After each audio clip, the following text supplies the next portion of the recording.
Les larmes brûlantes coulent en silence sur les joues pâles et creusées de Sophia Loren, tandis qu'elle signe les papiers du divorce, penchée sur la grande table de la salle à manger familiale lors du réveillon du Nouvel An. Sa main tremble violemment sur son ventre rond de 8 mois de grossesse, comme si le bébé à l'intérieur, ce petit être innocent qu'elle porte depuis des mois de solitude et d'angoisse, sentait déjà la tempête qui ravage le cœur de sa mère. Chaque contraction légère, chaque mouvement du fœtus, lui rappelle la vie qu'elle a rêvée, un foyer chaleureux, des rires d'enfants, un amour éternel, et qui s'effondre maintenant sous les yeux indifférents d'une famille qui la traite comme une intruse. Autour d'elle, la famille Duval rit aux éclats, leurs voix résonnant comme des couteaux aiguisés dans l'âme brisée de Sophia, amplifiée par l'écho des murs ornés de guirlandes scintillantes et de bougies parfumées à la cannelle. L'air est lourd de l'odeur festive du champagne et du foie gras, un contraste cruel avec l'amertume qui envahit sa gorge. Sa belle-mère, Marguerite Duval, une femme au visage anguleux et aux lèvres pincées en un perpétuel rictus de supériorité, affiche un sourire venimeux en portant un toast cruel, sa voix tranchante comme du verre brisé, à la fin d'une erreur tragique et coûteuse.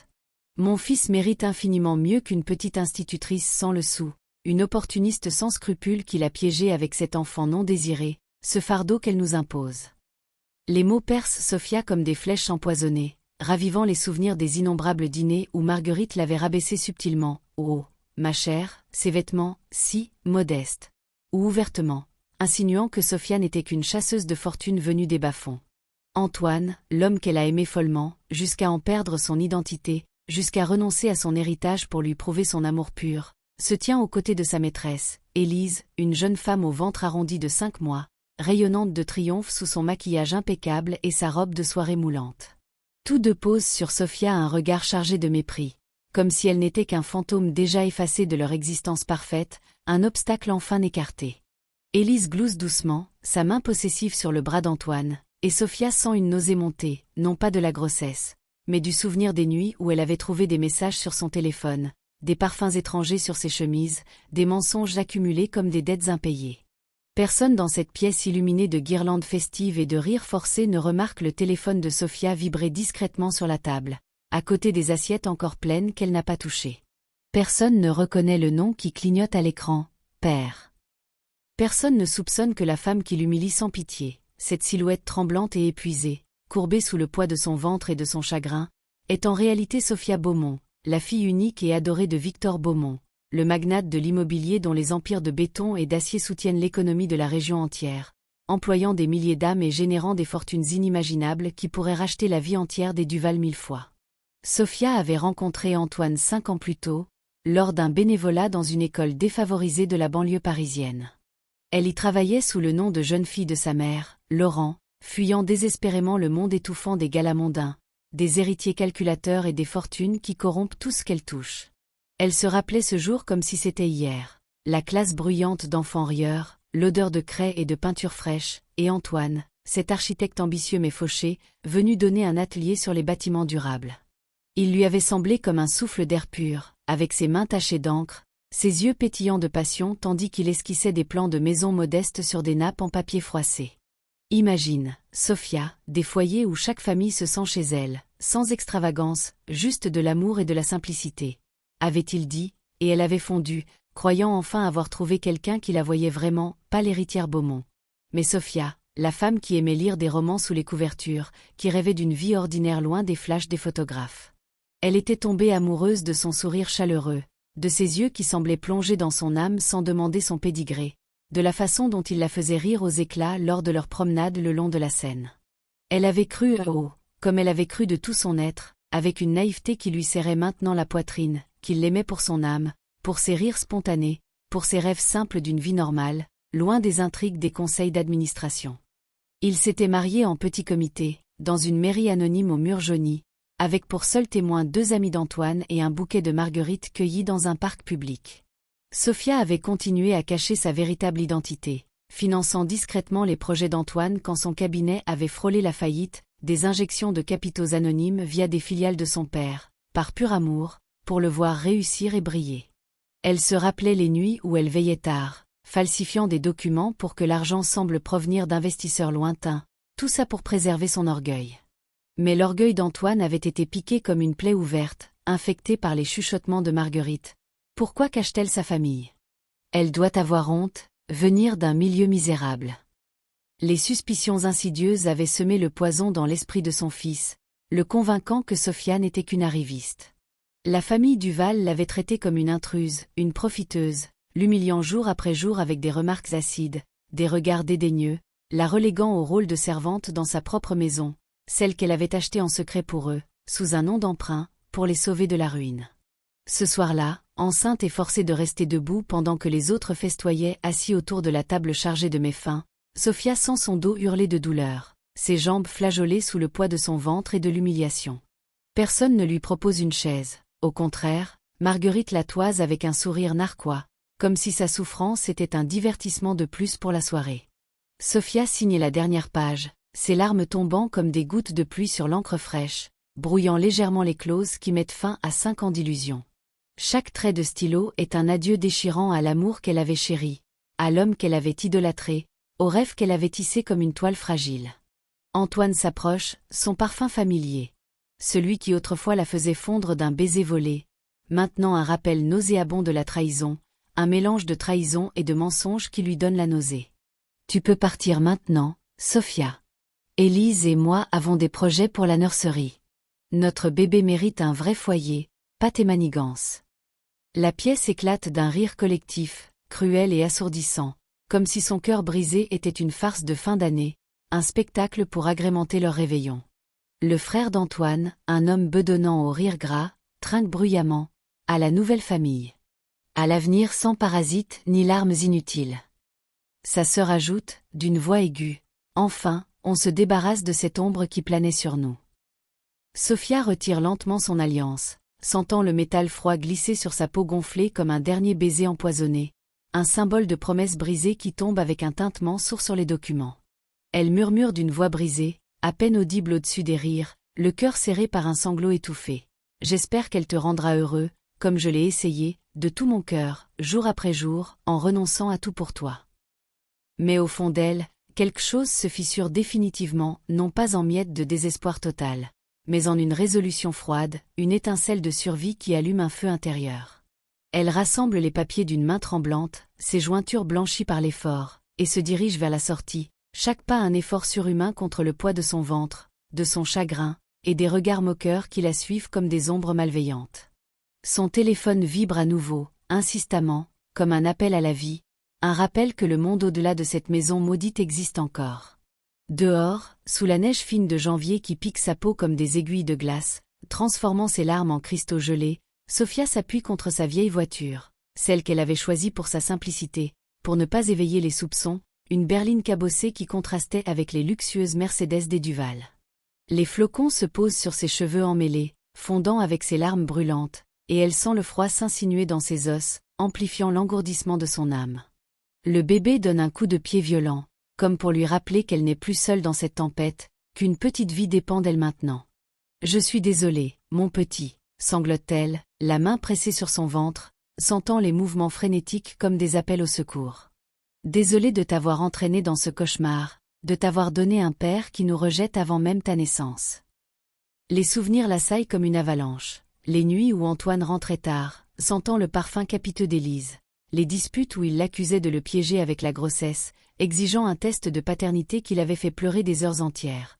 Les rires de la famille Duval quand elle avait supplié pour une seconde chance, leur mépris la rongeant comme un acide.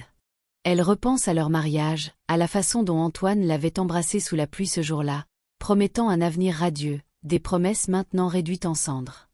Incapable de retenir plus longtemps le raz-de-marée de sa douleur, qui monte comme une vague insurmontable, Sophia sort son téléphone d'une main engourdie par le froid et le chagrin. 20 appels manqués de son père, des messages emplis d'inquiétude croissante. « Sophia, réponds-moi, je t'en prie. Je sais que quelque chose ne va pas.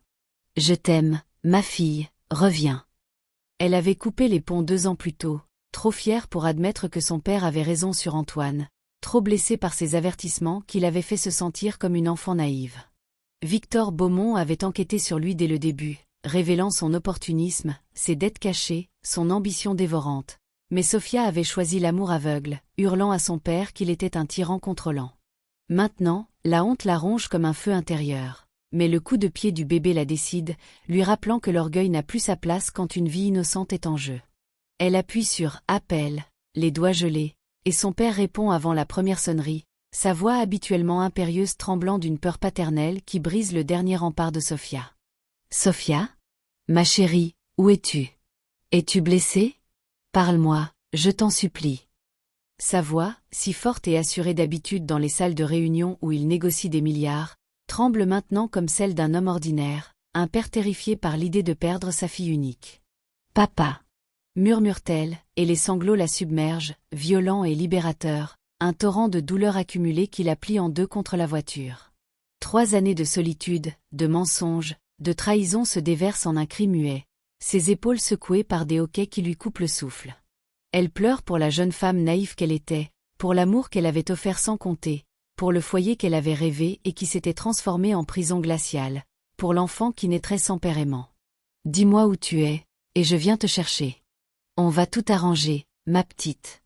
Je te le promets, quoi qu'il ait fait, on va tout réparer. » Victor Beaumont, l'homme qui a bâti un empire en écrasant les obstacles sans pitié, parle maintenant avec la tendresse d'un père brisé par l'absence de sa fille, sa voix craquelée par l'émotion refoulée pendant des années. « Chez les Duval. J'ai signé les papiers. Ils ont ri, papa.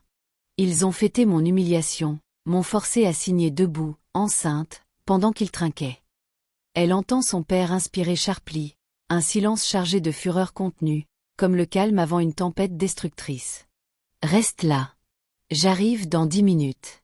Et Sofia, ils regretteront chaque larme qu'ils t'ont fait verser, chaque mot cruel, chaque regard de mépris.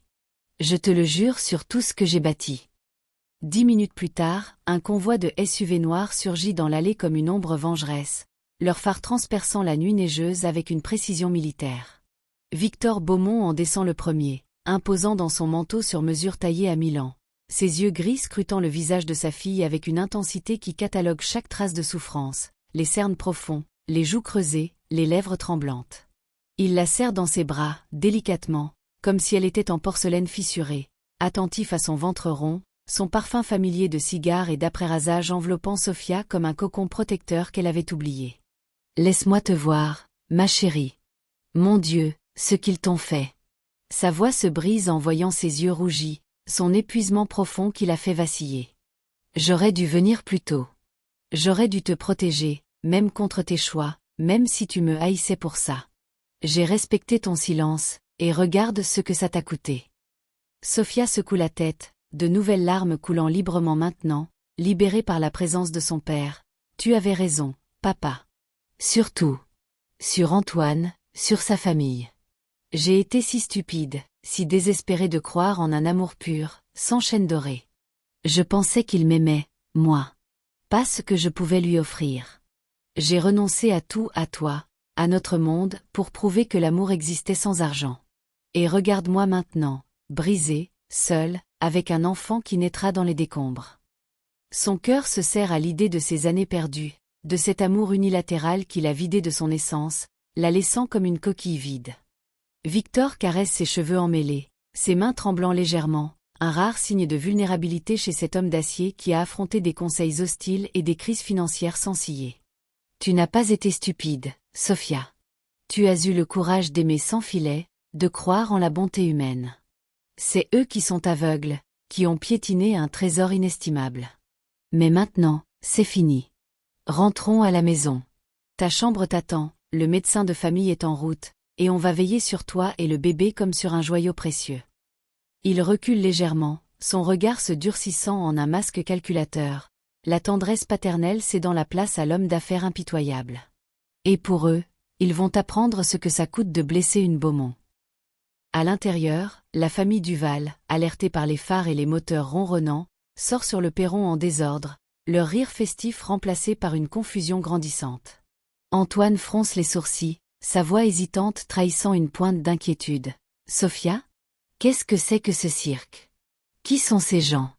Retourne à ta voiture, on en a fini. » Victor sourit froidement, une lame dans le velours, sa voix résonnant comme un verdict inappelable, intéressant. « Vous parlez de votre maison ? Pourtant, l'acte de propriété indique Beaumont Immobilier, acquis il y a 2 ans via une filiale anonyme pour vous sauver de la faillite que vous cachiez. Le bail est résilié ce soir pour traitement inhumain d'un membre de ma famille, pour humiliation délibérée d'une femme enceinte portant votre petit enfant. Marguerite pâlit, son visage se décomposant comme un masque craquelé, sa voix stridente maintenant chevrotante, impossible. C'est notre maison depuis des années. Vous n'avez pas le droit. L'avocat de Victor, un homme au regard acéré et à la mallette pleine de documents létaux, sort un dossier épais comme un tome de vengeance. Antoine Duval, votre cabinet d'architecture survivait grâce à nos contrats secrets et investissements. Tout est annulé ce soir. Faillite imminente, avec saisie de tous les actifs. Marguerite, votre poste au conseil caritatif, vos clubs exclusifs? Financés par nos dons anonymes. Terminé. Le frère, la sœur, vos emplois chez des partenaires de Beaumont? Révoqués. Toute la famille perdra emploi, statut, réputation, tout ce que Sophia a secrètement soutenu par amour, tout ce que vous avez piétiné. Antoine chancelle, les yeux écarquillés d'horreur naissante, son monde s'effondrant comme un château de cartes. Sophia, tu es la fille de Victor Beaumont? L'héritière des tours Beaumont, des hôtels, des milliards? Mon Dieu, qu'ai-je fait? Le regret naissant dans son regard n'est que calcul froid. Pas remords vrai, elle le voit. Ce éclat de cupidité tardive, cette réalisation qu'il a jeté une fortune avec elle. Sophia le fixe enfin, sa voix ferme malgré les larmes encore humides sur ses joues, une force nouvelle la traversant comme un courant électrique. Oui, Antoine. J'ai caché tout ça pour toi, pour nous tester, pour croire en un amour authentique. Et notre enfant portera mon nom. Pas le vôtre. Il grandira en sachant que son père l'a abandonné pour une illusion, trop lâche pour voir la vérité au-delà de ses préjugés. Tu as piétiné mon cœur, Antoine. Tu as ri de mes larmes, forcé une femme enceinte à signer son humiliation. Notre bébé aura tout amour, sécurité, un avenir sauf un père comme toi, un homme qui choisit la trahison plutôt que la loyauté. Élise panique, son ventre rond tremblant sous sa robe, sa voix aiguë craquelée par la peur. Antoine, on va avoir un bébé. Tu m'avais promis une vie meilleure, des rêves partagés.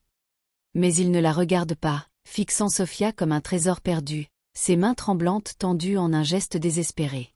Victor aide sa fille à monter dans le SUV, murmurant à son oreille. Tu es en sécurité maintenant. Laisse-moi m'occuper du reste. Respire, ma chérie. Le cauchemar s'arrête ici. À travers la vitre teintée, Sophia voit la famille Duval figée dans la neige, leurs rires éteints pour toujours, leur monde s'effondrant en un instant de karma impitoyable. Les larmes de Sophia se tarissent enfin, remplacées par un vide épuisé, mais aussi par une lueur d'espoir naissant, comme le premier rayon d'aube après une nuit interminable. 6 mois plus tard, dans le vaste domaine Beaumont perché sur les collines surplombant Paris, Sophia berce son fils, Alexandre, âgé de 3 mois, dans une nurserie baignée de lumière printanière filtrant à travers des vitraux colorés. La pièce respire l'amour pur, peluches douces comme des nuages, livres illustrés empilés sur des étagères en chêne, un mobile musical tournoyant au-dessus du berceau avec des étoiles scintillantes.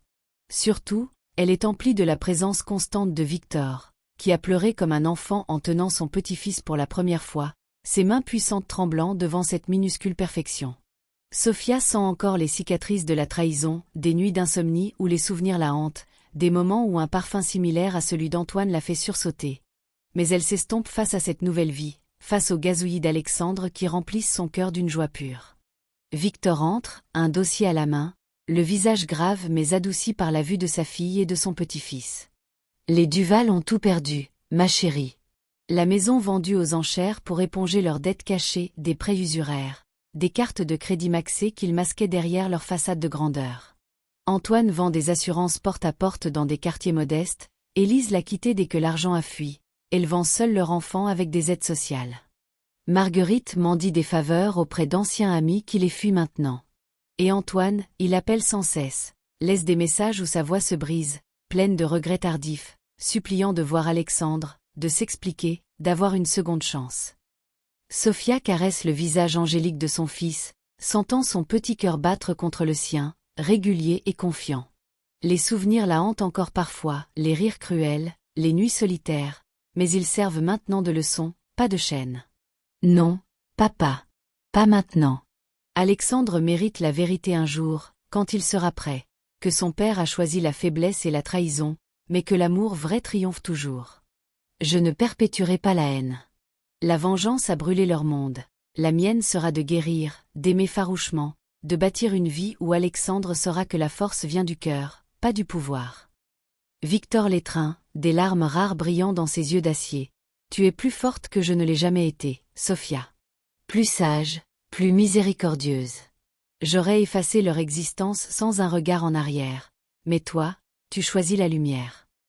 Dehors, le printemps fleurit en explosions de couleurs, roses épanouies, oiseaux chantants, effaçant l'hiver de la trahison comme un mauvais rêve. Sophia regarde Alexandre sourire dans son sommeil, un sourire pur, édenté, qui guérit chaque cicatrice, qui illumine son âme. Cette femme qui signait des papiers en pleurant, pensant avoir tout perdu dans un océan de désespoir, ignore encore que la douleur la plus profonde forge les âmes les plus résilientes, que des cendres naissent les plus belles renaissances. Son histoire n'est pas de vengeance sombre, mais de renaissance éclatante, un amour maternel infini, une famille retrouvée dans les bras d'un père repentant, une force intérieure qui transforme les larmes en diamants étincelants. Et si cette histoire de cœur brisé, de trahison surmontée et de résurrection émouvante vous a touché au plus profond, jusqu'aux larmes peut-être, dites-moi dans les commentaires de quel pays ou ville vous la lisez. Abonnez-vous et activez les notifications pour plus d'histoires captivantes sur le courage féminin, les trahisons qui forgent les âmes, et les justices émouvantes qui nous rappellent que l'amour vrai renaît toujours des cendres les plus sombres. D'autres récits déchirants et inspirants à venir bientôt.